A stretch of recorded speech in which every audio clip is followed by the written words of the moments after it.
How everybody? How are you, January? I'm good. Okay. I'm in south of Sweden. In south of Sweden? Yeah, close to Copenhagen, Denmark. I'm in Malmö. It's a small city here. It's very cool, huh? So, hi everybody, it's Simon Lace on the way from California, USA. So before we start, Linh Đào, right? Linh Đào, you are the member? Linh Đào có phải là thành viên chưa ạ? Okay, so new face, huh? So today, I think January, today maybe we have some Q&A, or maybe we have to some more update information. I think it's better for today because so on the new the old member, the current member, and so any I think we today we take some more questions from the member. Is that okay? We do it today. Sure. It's not the OPP, just like more than Q&A, and so I think it's better for everybody. It's okay. That's fine. Simon cái đề nghị là hôm nay là chúng ta sẽ thay đổi cái format một tí, bởi vì đây tất cả đều gần như là thành viên hết. Thì let me see some new people come in. Hello anh Bảo, hello Bảo, and Kim Thor. Is that the member yet? I think so, right? So why don't we just do the short, maybe the shorts like the dialogue, shorts like introduction about the company, and then we open for a few questions. January, maybe that we learn better. Sure. Is that okay? We can do that. So, that's no problem. So again, hi everybody. Simon Lace on the way from California. Now it's 4 a.m. in the morning. California times, and every week this at the same times on Tuesday and Thursday we have opportunities presentation about the short name with LuckyDozens, and I have been in the business, the projects for the 6 months, and one of many things I love about this company, this project is whatever they promise, whatever they say, whatever the promise, the management, the company say, they deliver. That's a wonderful thing. And also, with the scalable, with the strong foundation legal company, and to be able to scale up the companies, whatever the number of members we want to. So that's very key thing, because for me, I've been in business in the network marketing more than 10 years. And I saw so many companies because of the legality, because of the IT, the system alone, they're not supposed to scale up. So that's the problem. But in this business, the way the company is set up, the way the company runs so far, I strongly believe the system, the foundations will be the company go very, very far. So the architecture, the person behind whatever I say right now, I share about that. That's Young Eric. Young Eric is a CTO of the company. The person who have so much experience in the network marketing and the IT, the system. So that's why when they build the companies, because of that, so I strongly believe that the companies, they give a very strong foundation to go very far. So, Young Harris, welcome to the webinar today. And can you have some word mention about whatever I just mentioned? Yeah. And sure. Thank you. Do you want to translate, Simon, or? Simon có nói là gì ạ? Hôm nay chúng ta sẽ nghe một số cái coi như là điểm là một số tin chính. Đấy, rồi hỏi đáp, anh chị sẽ có hỏi đáp. Bữa nay chúng ta sẽ không vào cái bài OPP đâu. Thì phải nói là Simon đã tham gia cái dự án này, tập đoàn này, công ty này hơn 6 tháng rồi. Và một trong những điều, rất nhiều điều Simon thích, nhưng một trong những điều là công ty tập đoàn nói cái gì làm cái đấy, hứa và sẽ coi như là thực thi được.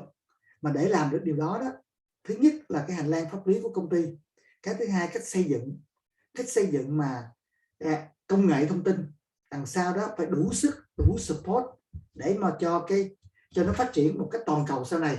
Thì mà cái người mà tạo ra cái nền tảng đó là Giang Aris, CTO của công ty, một người mà có kinh nghiệm hơn 30 năm trong cái lĩnh vực network marketing cũng như là xây dựng cộng đồng. Thì Simon có mời Giang Aris là để chia sẻ những quan điểm, những cái suy nghĩ của họ sẽ thành lập công ty như thế nào. Yes, thank you. So I pass to you, Giang Aris, why we developed this company and why the systems behind that support are growing. So that's the question. Yeah. Thanks. Thanks, Simon. Welcome, everyone. I'm sorry I don't speak Vietnamese, but I have an excellent translator in Simon. As you all know, probably, if you've seen me before, I'm Swedish. I have been in the network business and network marketing since 1991. In June, I actually joined my first company. And obviously we didn't have phones or internets like we have today. So it was quite a different experience. Tên tôi là Giang Aris. Thì giống như là tôi rất tiếc là tôi không biết nói tiếng không biết tiếng Việt. Nhưng mà tôi có người dịch thuật rất là tuyệt vời. Và tôi tham gia cái network marketing từ tháng 6 1991. Thời đó thì không có internet anh chị. Thời đó làm cái phát triển cộng đồng nó khác biệt bây giờ. Yes. So I obviously have a lot of experience. I've seen a lot of companies. The company that I joined 30 years ago is still in business. The second company I joined is still in business. The third company I joined is still in business because they actually had what Simon is talking about. They had a fundament in their operations. You know, it wasn't a get rich quick scheme, you know, where you think you're going to get wealthy in 2 months or 3 months. It was based on actually consuming services and products that people are consuming anyway every day. Vâng, thì với rất nhiều năm kinh nghiệm trong lĩnh vực, tôi đã từng thấy rất nhiều tất cả những cái công ty thăng trầm hết. Nhưng mà cũng may mắn, cũng tốt cho tôi. Cái công ty đầu tiên của tôi tham gia đó là vẫn tồn tại tới bây giờ. Công ty thứ hai, thứ ba cũng tới. Bởi vì sao họ tồn tại? Bởi vì họ xây dựng những cái thứ mà nó rất là cơ bản trong cuộc sống, trong cuộc sống. Bởi vì họ bán những cái sản phẩm mà gọi là consumer, sản phẩm mà có thể tiêu thụ được. Nó không phải là một cái mô hình mà kiếm tiền cực kỳ nhanh như thế. Nên chính từ đó họ đáp ứng được, họ tồn tại tới bây giờ sau 30 năm, gần 30 năm. Yes.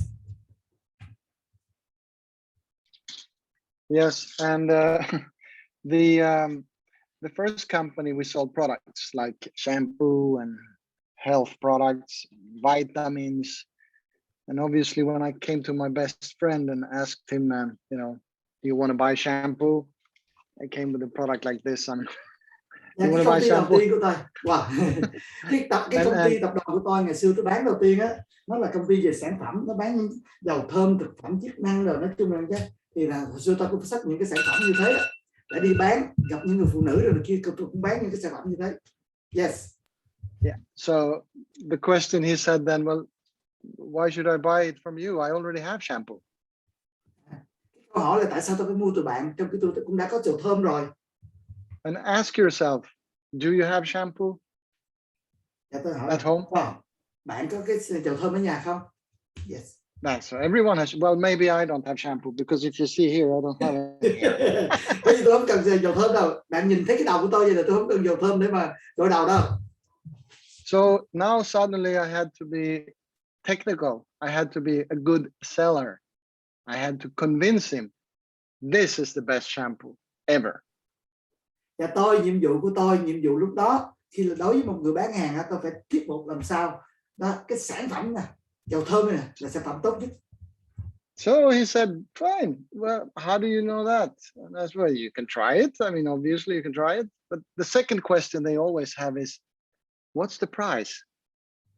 Và cái người ta hỏi tôi thì người ta hỏi tôi nói bạn cũng có thể là nên thử nó đi. Những thường cái câu hỏi người ta hỏi là cái giá đó bao nhiêu. Câu hỏi tiếp theo là cái giá bao nhiêu tiền ạ? So I said, well, it's like 10 euros, which is, I don't know in Vietnamese dong, but normal shampoo was like 1 euro. So it's 10 times more expensive. Cái giá của cái dầu thơm thời đó là 10 đồng. Trong khi giá cái dầu loại đó bên ngoài bình thường có 1 đồng mà. Tôi không biết các bạn giá bao nhiêu nhưng mà nó giống như thế đó. Tức là cái giá cái sản phẩm tôi bán ra nó mắc hơn tới 10 đồng. Yes. So he's asking, why is it so expensive? Người đó hỏi tôi là tại sao nó mắc như thế, nó đắt như thế. Because it's so good. Tôi nói là nó quá tốt. Look at my hair. Và tôi chỉ cho cái đầu của tôi nè. Đó, cái đầu của tôi vậy đó. And he said, no, forget it. I'm not going to buy shampoo that's 10 times more expensive from you. I buy in the shop. Okay? Và cái người đó họ nói với tôi đó là tôi không mua của bạn nào, tại sao nó mắc hơn gấp 10 lần khi tôi mua trong cửa hàng cái sản phẩm tương tự như thế. So when it comes to network marketing, it's like you now have to become a very good salesperson and try to convince someone to buy something they already have that costs more money. So for me, it was tough. Và trong cái network marketing có phải mà nó rất là thử thách, nó rất là không dễ. Bán một cái sản phẩm mà thứ nhất là bán sản phẩm cho người lạ, bán sản phẩm giá rất cao, thậm chí cao gấp chục lần như thế, mà như thế mà người ta đang dùng cái sản phẩm tương tự rồi, thì đối với một cái người mà phát triển trong cái mạng lưới như thế để bán hàng như thế không dễ chút nào. Yes. Now look at what we do. Okay. Now I go to the same friend, the same person, 30 years later. Cũng cái chuyện đó, nhưng mà tôi 30 năm sau đó thì tôi cũng the same brand đấy, cũng the same friend. The same friend. I'm going to the with cũng người bạn đó, nhưng mà nếu mà vậy 30 năm sau thì sao? So I asked him, do you want to win 2.4 million euros jackpot with a chance to winning 200,000 euros every single day for 1 year? Không hỏi cái người bạn đó, cái người bạn mà 30 năm trước tôi thuyết phục bán dầu thơm á, thì tôi cũng nói bây giờ là bạn có muốn là trúng 2.4 triệu euro không? Mà mỗi ngày bạn có cơ hội bạn thắng 200.000 euro, bạn có muốn không? Every person I ask says, oh my God, yes, of course. Và tất cả những người mà tôi hỏi người ta phản ứng là gì? Yeah, tại sao không? Đâu, nó hấp dẫn đó, tức người ta phản ứng như thế. Yes. How much does it cost? He's asking. Cái cậu đó hỏi tôi là thế thì giá bao nhiêu ạ? Tốn bao nhiêu tiền? It's 5 euros per week for 1 year. Thì tôi trả lời khoảng 5 euro cho mỗi tuần. He uses this. This is Swedish tobacco. This my friend. Đó. He used that. Okay. Đó, you know how much this cost? Bạn tôi dùng cái này giống như loại thuốc, loại thuốc hút vậy đó, kiểu bên bển đó. Các bạn có biết giá bao nhiêu mà? This cost 5 euros also. Cái này cũng tốn 5 euro cho một cái hộp như thế. And he used one maybe for 2 days or maybe one per day. Thậm chí ông có thể dùng là mỗi ngày một hộp như thế đó. This is very unhealthy. Và chắc chắn là nó không tốt cho sức khỏe. It's tobacco like you smoking, which you know is not healthy, right? Đó, cái giống thuốc mà chúng ta hút được, chúng ta biết đâu tốt cho sức khỏe à. So he can't say, well, that's expensive for 5 euros to win 2.4 million euros. He can't say that.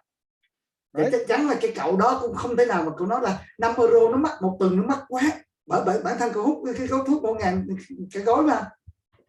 I don't have to say anything more. He just, yeah, sure. Well, how do I join? Where can I sign up? What to do? Và cái cậu đó thường không có hỏi gì chuyện đó. Cậu có thể câu hỏi là làm thế nào để cho tôi làm thành viên, đăng ký như thế nào? Không có chơi sản phẩm mắc được. And if he asks, you know, what is this lotto thing? Well, I ask, well, it's like a lotto, you know. You select 7 numbers for a week, and that's it. You played lotto before? I ask him. Và có thể nói chứ tham gia như thế nào, đó là sản phẩm gì nữa đấy. thì tôi sẽ trả lời ổng là giống như sản phẩm xổ số đó, xổ số may mắn vậy đó. Bạn có bao giờ chơi xổ số chưa? So that's why this is so simple and so unique, because you don't have to change anyone's habits. They still play lotto and poker and things. They do that. Yeah, And you know the yeah. market is over 200 billion euros per year. Vâng, và đâu mình không cần phải thay đổi cái thói quen của người ta đâu. Người ta trong cuộc đời ta cũng vẫn có gì mà ta chơi xổ số à. Ha, rồi một cái ngành mà xổ số nó đang phát triển rất lớn tới 200 tỷ đô trên cái ngành công nghiệp này. Đó, con người ta vẫn somehow người ta vẫn thích chơi xổ số. Yes. So I sit with him and, you know, we sign up there and he pays and he is now in the system. So now we hooked him, you know, we got him in. Vâng, và tôi ngồi với ổng, tôi ngồi với người bạn của tôi rồi cũng đăng ký người đó vô, và mở tài khoản đăng ký nhận tiền, trả tiền, và họ thành viên của hệ thống. Now he's going to ask questions. What is this profit thing? What's that? Lúc đó người đó mới hỏi là cái phần mà profit, phần lợi nhuận nó là cái gì? I'm reading about these VCTs and PPCs. Can you explain what that is? Và hỏi tôi thấy có gì VCT rồi BBC có nghĩa là cái gì, giúp cho tôi coi như giải thích cho tôi biết đi. So I explain how it works, you know, profits and VCTs and the pool and the whole thing. Và tôi bắt đầu giải thích cho anh ta biết là nó là ý nghĩa gì, rồi nhận chia cổ tức nó như thế nào, trong cái bãi thưởng ra sao, vân vân và vân vân. And then I tell him, so if you have, you know, 3,000 euros to put aside or 6,000 euros or whatever, you can actually get in here and start earning money. It's a real thing. It's backed up by real stuff, real profits, real revenues. I don't have to explain anything else. Và ta nói là nếu mà bạn có được khoảng 3.000 euro hoặc 6.000 euro, bạn có thể tiết kiệm để tham gia cái này đó, thì bạn có thể là tham gia đây, bởi vì đây là cái dự án thật, bằng những cái hoạt động thật, tất cả mọi cái đó, thì có thể là đó là giúp cho bạn có cái gia tăng cái tài sản của bạn. Bạn có được 6.000 euro để mà đặt vào một bên không, để mà chúng ta tham gia cái này, tham gia cái VCT.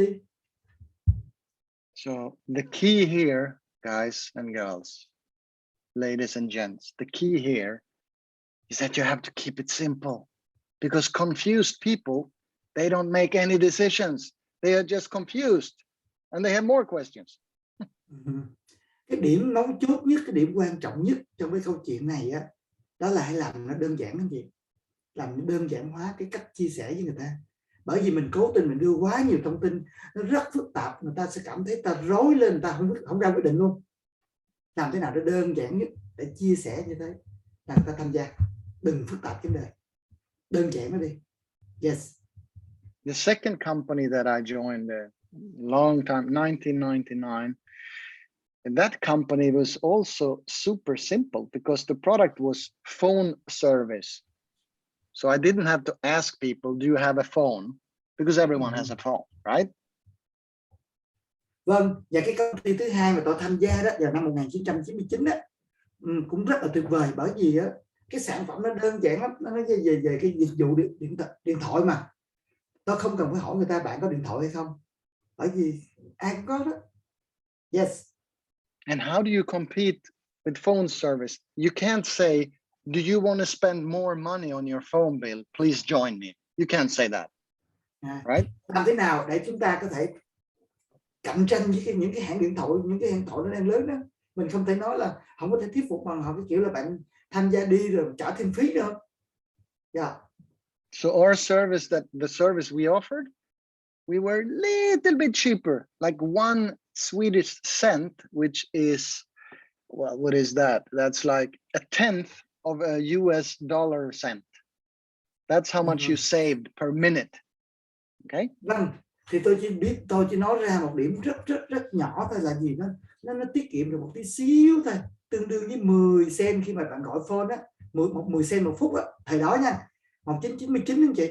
Tức là mình phải chia sẻ là cái dịch vụ của tôi, cái sản phẩm của tôi khác như công ty điện thoại bình thường á, là chi phí nó gọi nó tiết kiệm có tí xíu đây thôi. Yeah. So the question, how to get customers? I mean, we got 750,000 customers in Sweden. There's only 10 million people here. That's how many customers we got. And how did we get it? We asked one simple question. Do you want to call cheaper? Do you want to save money on your phone bill? Yes or no? Vâng, cái hệ thống lúc đó cái hệ thống của công ty của tôi lên tới 750.000 người. 750.000 người mà quốc gia nó có nhỏ lắm, có 10 triệu dân nè, xung quanh cái 10 triệu dân nè. Tại sao bạn được cái công ty lúc đó nó phát triển tới một cộng đồng lớn 750.000 người như thế? Bởi vì tôi đặt một câu hỏi rất là đơn giản, bạn có muốn tiết kiệm không? Hay là bạn có muốn được cái phí nó thấp hơn không? Mình đặt câu hỏi, bạn có muốn gì không ạ? Yes.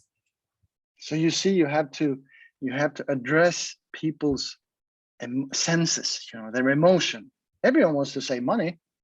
Everyone wants to win 2.4 million euro. I don't know anyone who said no, that sounds stupid. You see? Có nghĩa là chúng ta đặt cái câu hỏi, mình đặt một cái vấn đề nó giản đơn mà nó chạm vô cái tiềm thức, cái suy nghĩ của người ta đó.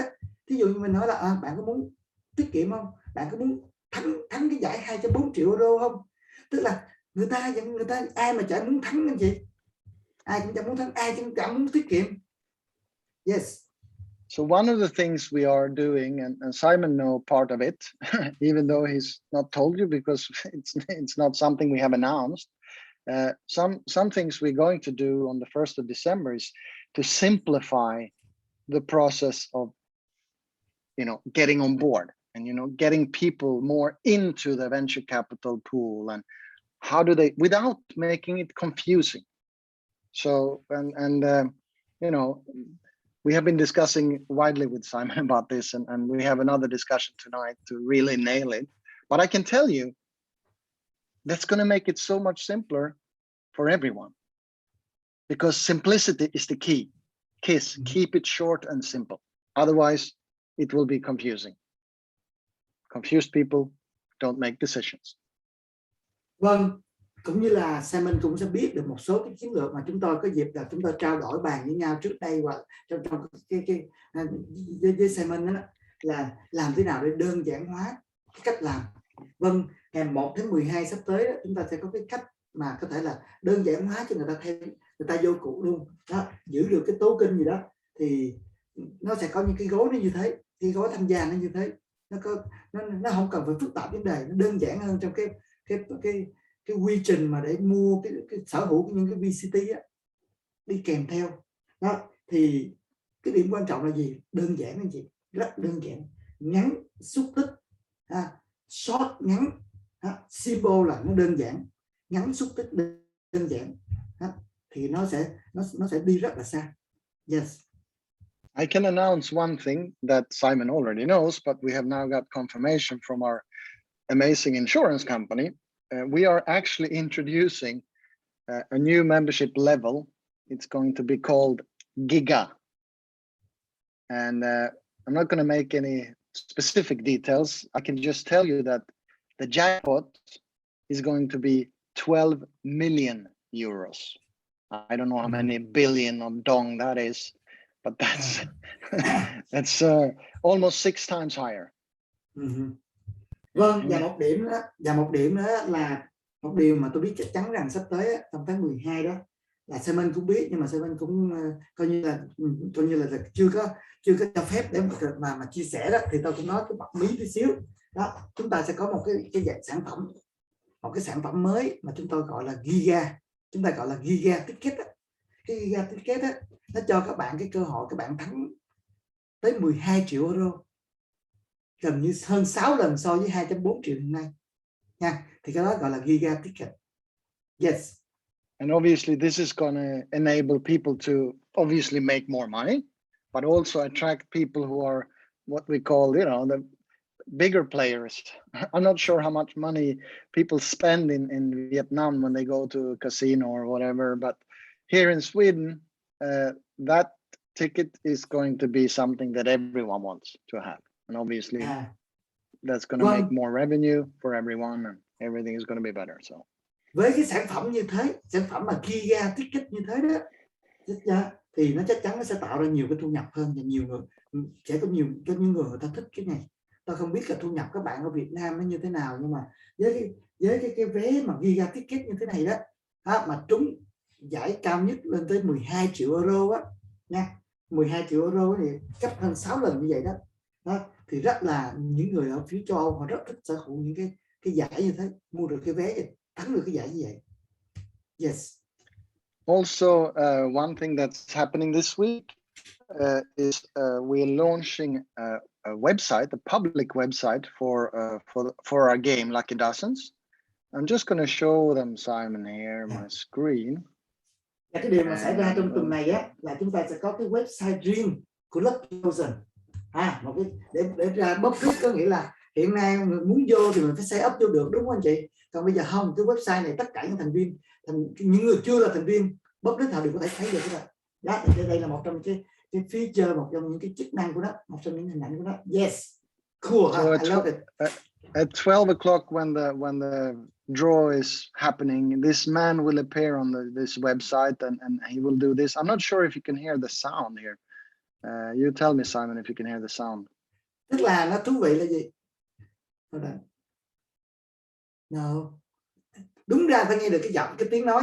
Tức là cái giờ mà trúng số á, cái giờ mà xổ số á, 12 giờ châu Âu hay là 7 giờ tối Việt Nam á, thì nó xuất hiện cái hình. Did you hear the sound? No, not really. No. No, okay. Let me see. How do I share the sound? This is weird. Âm thanh không biết cách chia sẻ như thế nào. Let me see. Record. Hide. Here. Now I have it. Share computer sound. Okay. I have to make some adjustments.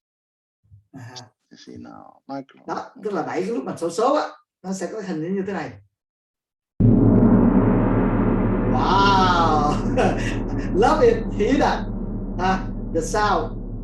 Yep. Cứ đúng 7 giờ tối Việt Nam, 8 giờ tối cái giờ xổ số á, thì sẽ có cái hình nó hiện ra. Để gõ một cái bong, nó nghe vẹn như thế đó chị. This is a Chinese terracotta soldier originally made in clay that we have made it like Disney movie. We made him move, put a skeleton in him and did things, and it was very complicated, but this is going to happen, and obviously the number appearing is the number that is today's number. Very tức là cái hình này đó là những cái chiến binh của Tần Thủy Hoàng ngày xưa đó anh chị. Trong cái mộ Tần Thủy Hoàng nó có những cái chiến binh như thế đó. Nó dùng cái hình tượng của người lính này, người lính mà xông pha chiến trận như thế đó. Tôi thiết kế lên rồi, mặc quần mặc áo cái kiểu khác là phải tự thiết kế lên. Đó, thì con số mà nó hiện lên là con số mà hiện ra cái số thắng trong ngày đó. And if you're wondering, this idea we had from the very beginning, but it's not that easy to make something that doesn't exist to move. If you have ever seen a terracotta soldier, you know they are usually in a museum and they are in clay like this, stiff. So there was a lot of work behind it. Vâng, cái ý tưởng này nó chúng tôi nghĩ ra từ những ngày đầu rồi. Nhưng mà không phải dễ thiết kế đâu anh chị, nói vậy chứ mình để mà thiết kế là nó sáng tạo thì mình thường hay thấy cái người lính, những cái người lính mà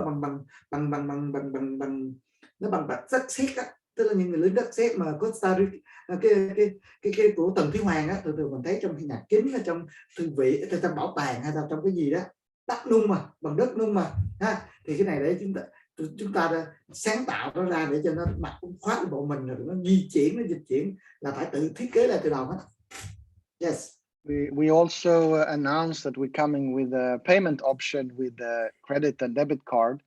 That has been slightly delayed, and it's not really technical issue. It's more of a let's say a legal issue, because again we are in the gaming industry, so it requires some more work. But we have done everything, and we hope next week we're going to be able to go live with credit card payments to join, because we know some countries they can't use Bitcoins or USDT. Yeah. Dĩ nhiên là một trong những cái nào mà chúng ta nói với nhau á là cuối coi như trong tháng 10 á, là nói về cái thẻ tín dụng, thẻ debit card đó anh chị. Nhưng mà thực sự là đó, tất cả mọi thứ đều sẵn sàng về kỹ thuật, kết nối xong hết rồi. Nhưng mà chúng ta nằm trong cái lĩnh vực mà giống như là gamble á, thì nó cần phải có thời gian dài hơn tí cho người ta duyệt. Hy vọng rằng tuần này không kịp thì có trễ lắm thì chắc cũng tuần sau nó sẽ được duyệt cái phương thức thanh toán bằng cái thẻ đó, để giúp cho rất nhiều người khắp nơi mà cái chỗ mà Bitcoin, người ta Bitcoin nó khó khăn mua, hay là Bitcoin nó giá nó cao gì đó, chi phí nhiều á, thì có thể dùng cái thẻ này. Thì cũng báo với tất cả cộng đồng là nó sẽ trải vào tuần sau nó sẽ vô cái này. Yes. So if there is any question, Simon, that someone has chatted with you, I don't see anyone, but yeah. Vâng, thì anh chị có những câu hỏi nào hoặc chúng ta hỏi cho 1-2 câu hỏi nữa. Hôm nay là tôi muốn là giao lưu và cập nhật một số điểm thôi. So if you have any questions, you can raise your hand, you can open the mic and you can ask directly. So we're going to take a couple of questions, few questions, if you have. Anh chị người Việt, anh chị Việt Nam mình có hỏi tiếng Việt cũng được nữa. Xem anh sẽ đặt chuyển dịch cho Rồi tiếp tục làm hết bắt đầu thôi mà. Bảo xin lỗi, bảo tắt cái mute mà mute ra. So các bạn có câu hỏi gì mà anh Hậu, chị Nga Ý, Bella, and Hương, Joey. So anybody have any question? Wow, they ask when the Giga game launching. The launch is the 1st of December, and obviously Lite and Mega members can upgrade, of course, if they want to, just like today. So. Dĩ nhiên là cái vé của mình có thể upgrade lên chị. Upgrade lên cái vé hiện tại mà ai muốn đi, mình có upgrade lên cái vé cái gói mới là Giga ticket. Nhắc lại, cái gói này có khả năng chúng ta thắng tới 12 triệu euro. Và gói này coi như là gấp 6 lần mà, gấp 6 lần so với cái 2,4 triệu. Cái giá chưa công bố. Cái giá chưa công bố à. Okay, well, Simon, thank you for getting up early in the morning. Thank you, everyone. Naisha, for coming on board and listening to us. We have another call on Thursday. So. Yep. Thank you so much for everybody participate on the webinar, and we'll see you soon. Okay. Yes, we do. Xin chào, cảm ơn chị rất nhiều và hẹn gặp lại trong cái buổi Zoom khác ạ. Okay. Thank you so much. Thank you, Simon. Thank you. Bye. Yeah. Bye bye.